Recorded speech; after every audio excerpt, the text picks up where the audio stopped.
तो class 12th के प्यारे बच्चों, मैं आज आपके सामने Coulomb's law in vector form के साथ आया हूँ। और आज हम लोग देखेंगे कि कूलम्ब्स लॉ को हम लोग वेक्टर फॉर्म में कैसे एक्सप्रेस करते हैं और हम इसको क्यों पढ़ रहे हैं। Coulomb's law in vector form, Coulomb's law में फोर्स का डायरेक्शन को फाइंड आउट करने के लिए हम लोग उसको वेक्टर फॉर्म में क्या करते हैं, रिप्रेजेंट करते हैं, ताकि हमको ये पता चल जाता है कि फोर्स का डायरेक्शन किधर है। तो कहने का मतलब है कि अगर मान लेते हैं सपोज दैट मेरे पास दो लाइक चार्जेस है, तो दो लाइक चार्ज के बीच में क्या होता है, रिपल्सन फोर्स एक्ट करता है। और अनलाइक चार्ज है तो उसमें क्या होता है, फोर्स ऑफ अट्रैक्शन होता है। ठीक है, तो चलिए हम लोग क्या करते हैं, एक कार्टेशियन कोऑर्डिनेट सिस्टम लेते हैं, एक्स वाई प्लेन, है ना। मान लेते हैं दो चार्ज को हम लोग लेते हैं। चार्ज मान लेते हैं मेरा क्या है, Q1 चार्ज है। क्या है, Q1 चार्ज है। अब इसका पोजीशन वेक्टर क्या है, मान लेते हैं इसका पोजीशन वेक्टर मेरा क्या है, मान लेते हैं क्या है, R1 है। क्या है, R1 है पोजीशन वेक्टर।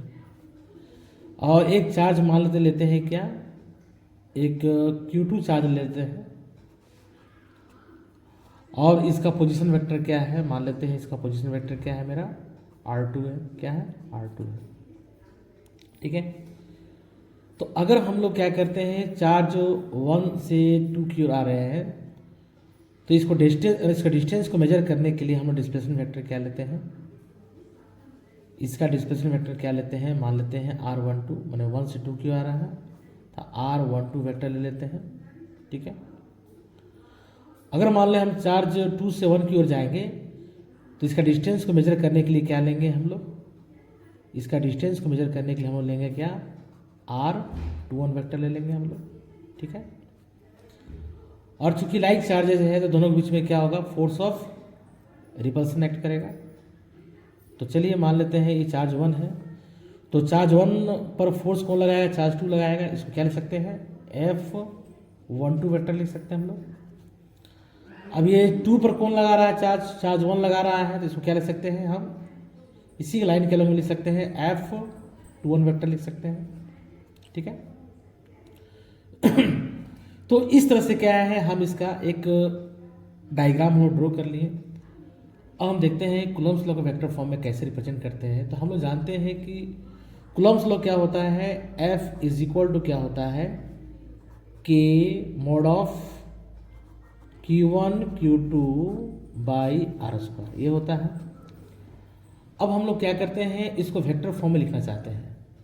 तो चलिए, ये चार्ज 1 पर फोर्स क्या लग रहा है, F12 वेक्टर लग रहा है।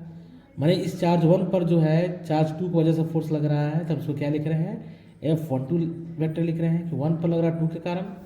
यानी कि F12 वेक्टर मेरा क्या हो जाएगा, कि Q1 Q2 बाई, अब F12 के अलॉन्ग में जो मेरा डिस्टेंस हम लोग लेंगे, क्या लेंगे, देखिए तो क्या लेंगे हम लोग, R21 वेक्टर लेंगे। क्या लेंगे, R21, यानी हम इसका मैग्नीट्यूड फॉर्म में लिखेंगे तो क्या लिखेंगे, R21 का स्क्वायर इंटू क्या, R21 कैप से मल्टीप्लाई कर देंगे। तो मल्टीप्लाई करने से हमको F12 का डायरेक्शन मिल जाएगा हमको, और इस फोर्स का डायरेक्शन मिल जाएगा हमको। जब उसी के अलॉन्ग में, उसी डिस्प्लेसमेंट के अलॉन्ग में अगर हम एक यूनिट वेक्टर ले लेंगे तो उसका डायरेक्शन हमको क्या करेगा, वो मिल जाएगा, है ना। तो उसी तरह से हम लोग क्या लिख सकते हैं, F21 वेक्टर क्या लिख सकते हैं, कि Q1 Q2 बाई, अब देखिए F21 के अलॉन्ग में मेरा डिस्प्लेसमेंट वेक्टर क्या है, F12 वेक्टर है। इसका डिस्टेंस क्या लेंगे, F12, क्या लेंगे, F12 लेंगे। मैंने R12 का स्क्वायर इंटू R12 कैप ले लेंगे। तो इस तरह से हम लोग क्या देखें, कूलम्ब्स लॉ का वेक्टर फॉर्म में हम इस तरह से रिप्रेजेंट कर सकते हैं।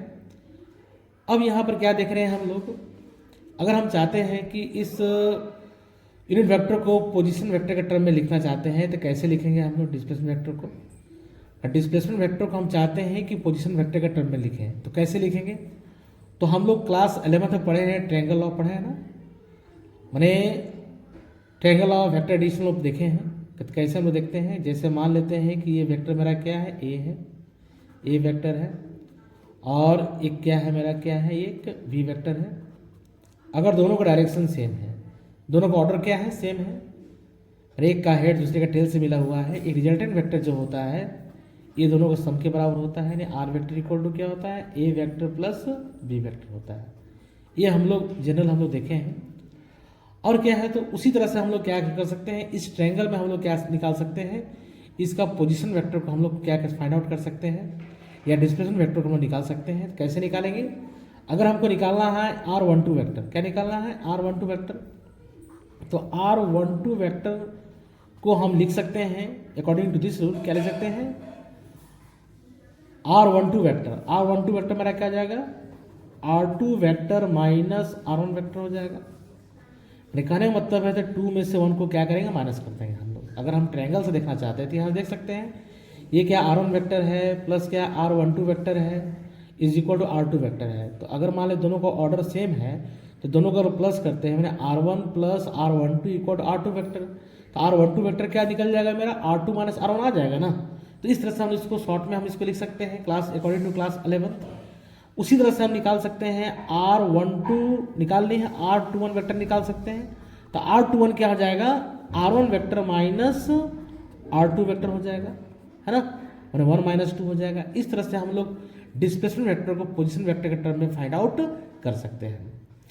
अब हम यहाँ क्या देख रहे हैं कि दोनों का जो यूनिट वेक्टर का डायरेक्शन है क्या है, अपोजिट है। यानी हम क्या देख रहे हैं कि सिंस क्या देख रहे हैं, since R12 cap is equal to minus क्या है, R21 कैप है।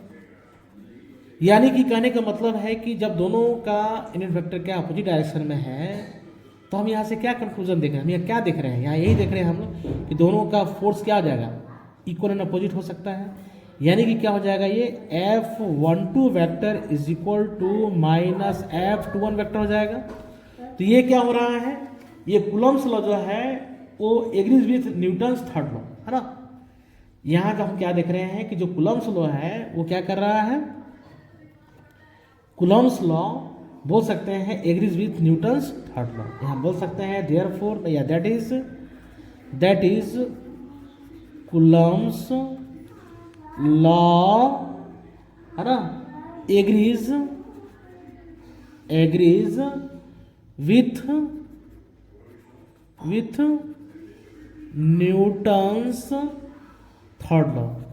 Newton's third law,